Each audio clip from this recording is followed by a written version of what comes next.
Hey everyone, welcome back to the channel. In today's video, I'm going to show you a super easy way to add your home address on Google Maps using your Android phone. So let's get started. First of all, open your Google Maps on your phone.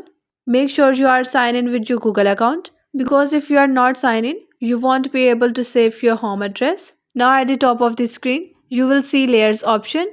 Tap on it and then select satellite view. Next, zoom in and search for your home location, the exact place where you want to add your home name. Once you are found it, tap on the contribute option at the bottom right corner.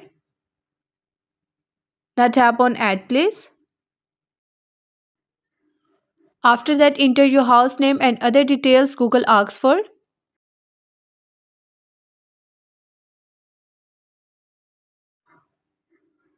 When everything is filled out correctly, just hit submit and that's it.